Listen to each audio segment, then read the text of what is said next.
What's up, Couyons? Welcome back to the channel. We don't do a whole lot of American single malt videos, so that's what we got today, guys. So, High West, High Country, came across it one time at one of the liquor stores. It was in Louisiana. Enjoy single malt. Always like single malt. Haven't really explored a whole lot of American single malts, and we got this one today, guys. So check it out.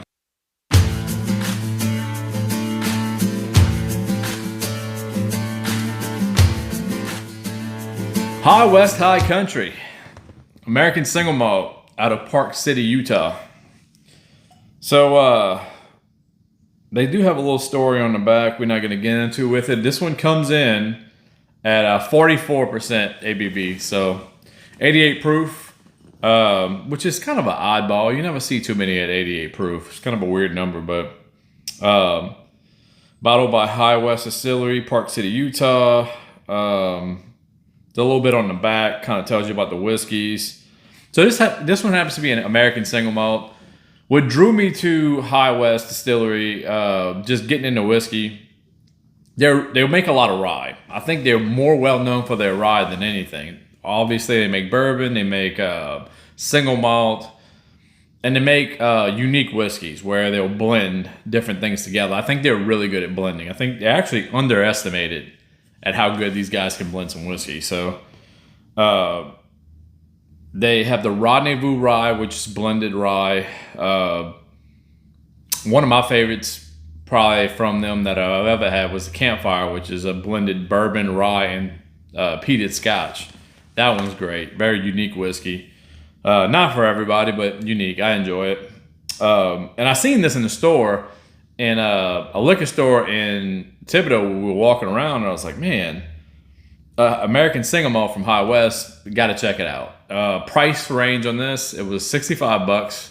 So not the cheapest whiskey, but not super, crazy high that's going to break the bank. But I figured it was worth pulling the trigger on and trying it out. So this is a 2022 batch on this whiskey. So I've had it for a little bit. It's actually, I bought it probably last year, but it's a 2022 batch. The batch number on it's 22J12. And look, we'll get into it, guys. I got a small little pour on that one. Pour a little bit more on it. So there's a no age statement on it. So not really sure how old this is. But judging by it being American single malt, I don't think it has a whole lot of age to it. Let me see if they say anything on the back about it. I don't think they do.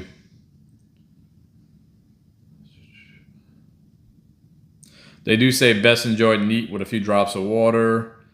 They have a few tasting notes on it, which I'm not going to kind of get into.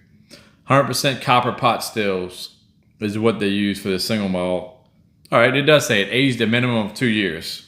It's not a whole lot. I didn't expect they would have a whole lot of age on this one, to be honest with you. I'm not going to put water in it at first. Let's put a little bit more. We get into the taste on it. The color is, it looks kind of like a, it's kind of got a honey color to it. I don't know if it's natural color.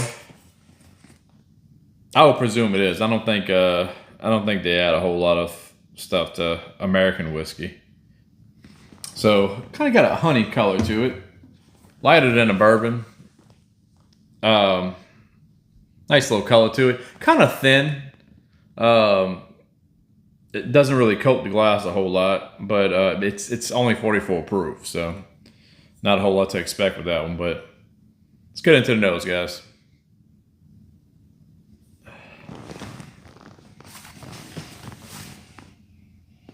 So this is one of those whiskeys that you are chasing the flavors on it. Nothing really comes out. Everything's really light on it. Light grassy notes. Floral grassy notes.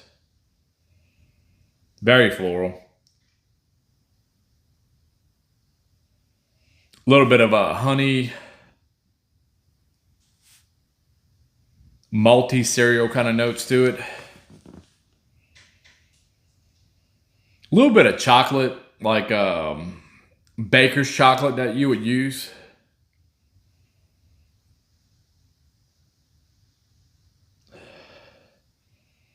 Light little oak that you would get just in the background.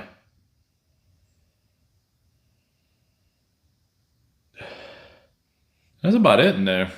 Not a whole lot. It doesn't really come out and greet you with these the notes. None of the notes are like full bodied, full flavored. I don't expect this to be like a hammer of whiskey tasting notes in this one, but the nose is very light. So let's get into the taste, guys. Cheers.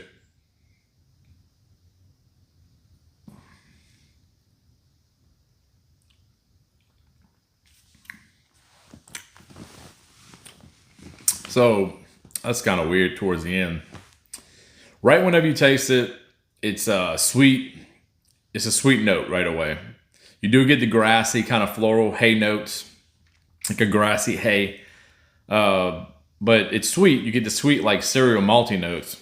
About mid palate, you start getting oak, and then right after that, you get like a peppery, like almost metallic kind of note to it. Which all I could say is maybe it's the youth from the like just only being aged a minimum of 2 years. Maybe it's coming from the youth, and the glass doesn't have a whole lot of age to it. Sometimes it comes off a little grainy if it's not a really old age whiskey, so you're getting like almost like a rawness to it. That a lot of times it comes off metallic to me. Or sometimes I call it a craft distillery taste to it.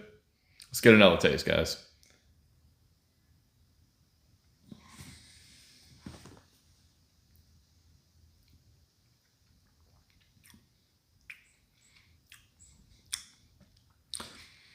A little honey in there that time, but I still get that metallic note. Finish is very short on this one. Almost non-existent. One of the shortest finishes I've ever had on a whiskey. So you taste it. Right whenever it hits the tongue, you get that malty note, cereal note. You start coming into the oak by mid-palate. That comes pretty quick. That sweetness kind of dissipates real fast. Then you get this the metallic kind of peppery note that fades off really quickly. But not my favorite High West. So this one comes in at $65. It's like I said, it's not a break the bank kind of whiskey, but it's also not a it's not a budget whiskey either. $65. Last time I was looking for, I like the Campfire. Like that's my favorite whiskey by High West is Campfire. Midwinter Night Dram, I've had a couple of bottles that I had a long time ago before the prices went through the roof. That was always a good bottle, but they priced themselves out of me buying one since they just got crazy with the prices. But this one goes to 65. Last time I seen Campfire in Arkansas was 89. And the place that I bought it from actually went down in their prices. So I found one for 54. In Louisiana, I usually find it for about 60, 65. So it goes about the same price as this, honestly. And price like point from this to Campfire, taste wise, it's not even a competition. Campfire by a mile. Couyons rating on that, I'm gonna give it a 5.50. So 5.50, 5.5 out of 10. Probably won't buy another bottle of that. I did see a cask strength version of it, but I'll be honest with you. Like I've always been a firm believer that just like honestly, a lot of times if it's a higher proof, you're gonna like it. I'm sure it's better than this one. It's got to have more flavor. It's got more alcohol, carries more flavor. But if I don't like the lower proof one, I don't think that the higher proof one would be nothing that's gonna be worth chasing for the price. And a price on I think the cask strength was like 74 or something like that. But I don't know. It's probably not something I'm going to look at picking up. It's not something that's on the wish list. But 5.5 for that one, for the High West, High Country. And that's what we got. In general, though, I like High West products. This is just not, it's one of them that kind of missed the mark for me on it. Everything I've had, I'm not a big rye person, but all their ryes have been great. Rendezvous rye, just the straight rye, like their ryes are good. They make one called I don't even know how to pronounce this, a Bourne Born rye. It's a bourbon and a rye put together. It's got the little jackalope on the bottle. If you haven't seen it, that one's pretty good. I mean, most of the whiskeys they have are really good, but I just didn't like this one. That's all. But that's the review, guys, on High West High Country. Let me know what you think about it. If you've had this bottle, or if not, what's your favorite High West bottle that you have had? Like, subscribe if you haven't, guys. Thanks for watching, and we'll see you guys in the next video.